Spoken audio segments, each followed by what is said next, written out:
welcome back to episode 6 of the Simulated Air Tanker Operations Brief Series. Today we're going to be talking about some of the other projects that are in development, in particular the model conversion projects, as you can see in front of me. This is one of them. This is the Lockheed L-188 Electra.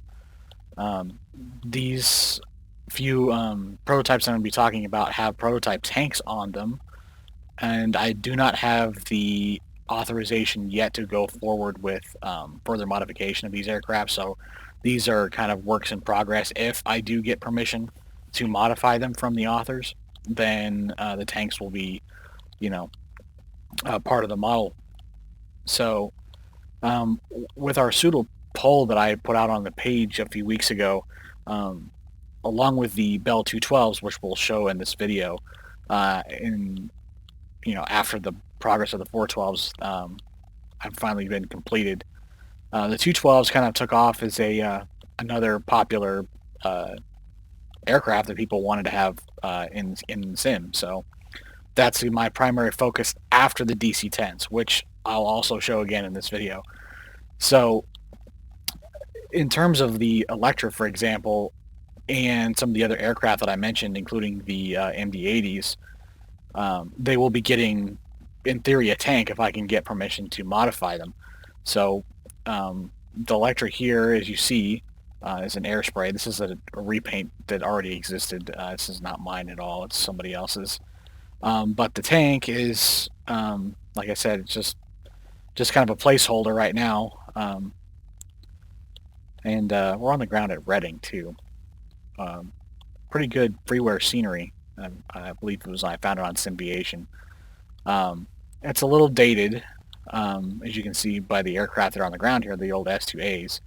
Obviously, CAL FIRE hasn't used them in several years. But getting back on topic, the Bell 212s, which I'll get into here in a minute. There's going to be several versions of those. If you've been following on the page, you'll know that there's already several versions of them I've completed. They're not done with all of the variations that'll be in the package. I still have small parts and things to add to them and whatnot else, but the major models are there. So I have, in this package, will be a Bambi Bucket version. If you, like I said, you've been following on the page, you'll see the Bambi Bucket version is being worked on currently.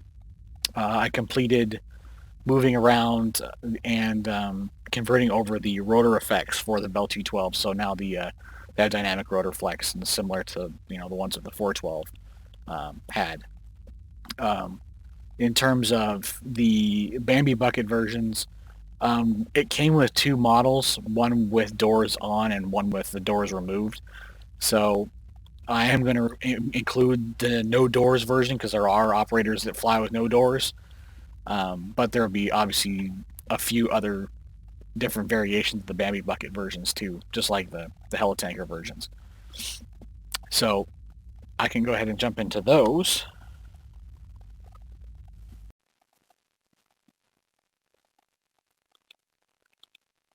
Okay, and here we are in one of the many variations of what will be the Bell 212s. This one's obviously San Diego Fire, one of my favorite libraries. But this version has the flare pod and the hoist, and that's basically the small things that I'll be adding to the other models.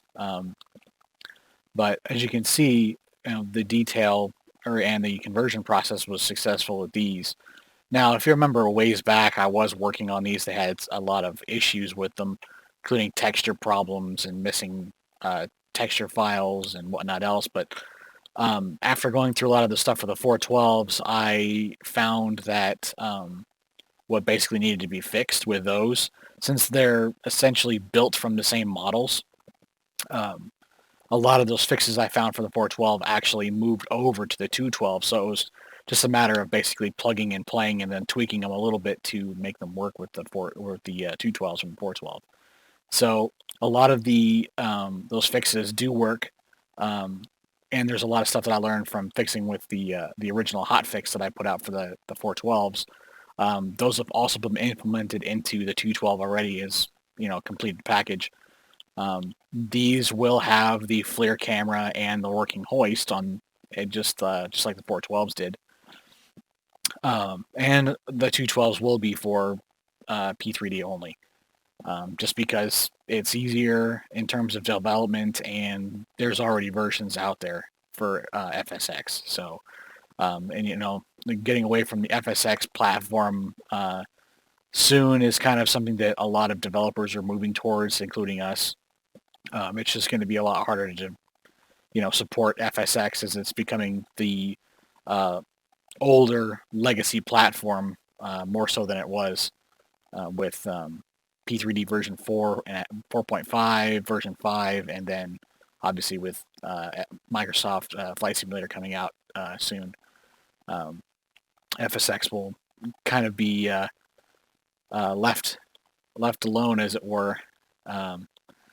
But as you can see, the 212s, they're doing pretty well. I won't go through the startup procedures and everything else with this. Just kind of showing overview of how they're looking, how the progress is going with them. I don't really want to spend too much time on them because I have been posting a lot about them on the page. I just kind of wanted to show that, hey, they are being worked on, and I do have several libraries I've already worked on. And so the other aircraft that, like I said, I was going to talk about were the MD-80 and the DC-10. And I will get into a little bit more about some of the repaints, the repaint projects that we're working on before all these model conversions started. So I will be doing some repaints, I think, just to kind of break up all this model conversion work, because obviously there's been, there's periods where there's no content being put out other than what I post on the Facebook page.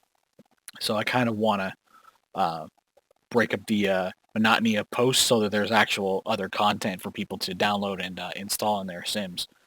So one of those is the AT802s. A while back, I said I was going to jump back into the float versions, the amphibious variants, and they've just kind of been sitting shelved for several months now, as I've kind of gotten distracted by all these model conversion projects that I have going on now. So I will be getting back into repaints. I'm not exactly sure when I'll start doing that. Maybe once I get more stuff organized. And I maybe hear back from some of these other authors if I can get a hold of them for these model conversions so I get permission to modify them. So we'll go ahead and jump into the MD-80 so you guys can see that. Yeah, let's go ahead and do that. And now we're in the Ericsson MD-80s. This is the repaint pack I did for the SGA DC-9/MD-80s a while back. But the difference being is that now I have a pseudo tank mod installed on the bottom of it to replicate the real tank. Now this is just a very rough design tank that I designed, but it is on there. So we'll try and we're going to try and get these to get worked on as well, as far as model conversions for other air tanker variants goes. The MD-80s are kind of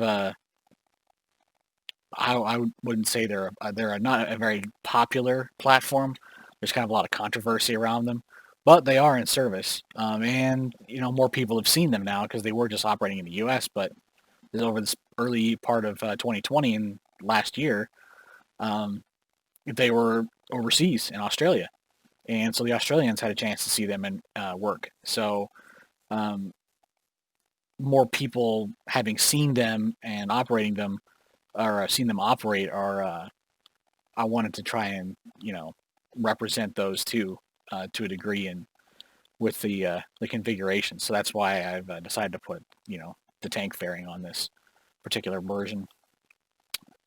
But yeah, we'll see if we can get this one going as well. It wasn't as popular as the not many people did participate in that poll, I will say that, but the people that did answer the poll, the Bell 212 was far out ahead of any of the other fixed wing platforms. Follow closely, secondly, was the Electra, and then the MD-80.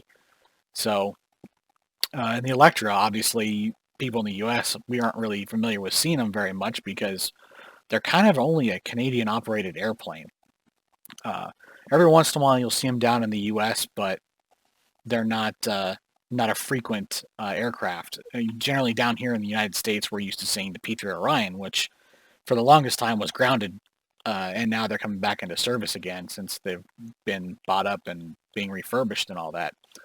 But yeah, so the Electras, they have several operators in Canada that still use them. I believe Conair still uses them. Buffalo Airways uses them, and obviously Airspray, they still use them. So trying to represent those with doing repaints for those. I'm pretty sure there's other repaints already out there for like Buffalo Airways, versions like that. But you know, if I can find them, or I might have to make my own repaints for that if I do get permission. That kind of leads me into, if the Electra, I can't get permission from FSKBT, who also makes the P3 Orions. They're a Japanese group of developers, and from what I understand, it's very hard to get in contact with them. So that presents a bit of an issue when it comes to the Electra. I think there's one other version of the Electra out there. If this version I'm not able to get a hold of FSKBT for, I might have to try and see if the other version is a viable option. Otherwise, I might just have to let it go.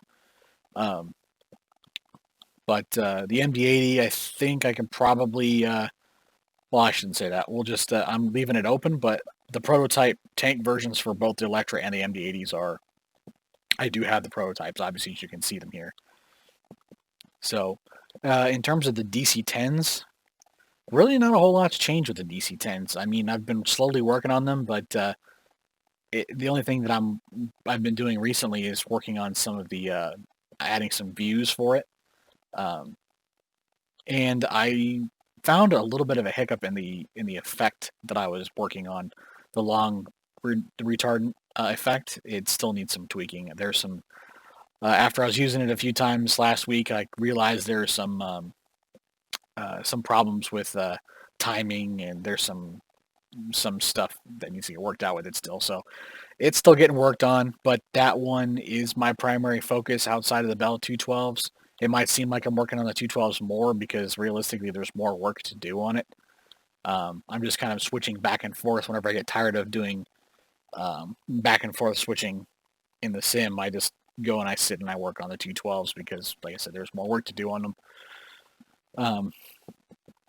I don't think I'll jump into the DC-10s because I think you guys have seen them enough already. Kind of like whenever I was doing updates with the 412s, you've seen them already. Yeah, so in terms of any of the other projects, we have Jeremy is still working on the S2, and if you've seen, saw the photos that I posted on the page, and then he has a thread on Sim Outhouse forums for his development work. Whenever he has a chance to update that thread, he usually posts other stuff, but he did share with me that he was working on programmable rudder controls and rudder trim and things like that. So it's a lot of complicated coding to make sure all these buttons and switches work in the cockpit, because it is super accurate. But that's kind of all I've got in this update for everyone. Like I said, we've got the Electra, the MD-80s on the conversion possibility list. The Bell 212s are coming along, and so is the DC-10. But the DC-10s will be out before the 212. That I am sure of. So I think that pretty much covers it for episode 6 of the brief series and the development. So you can keep track with any more updates, or I should say the daily updates with any of these projects on our Facebook page, Simulated Air Tanker Operations. But other than that, thanks for watching, and tune in to the next one.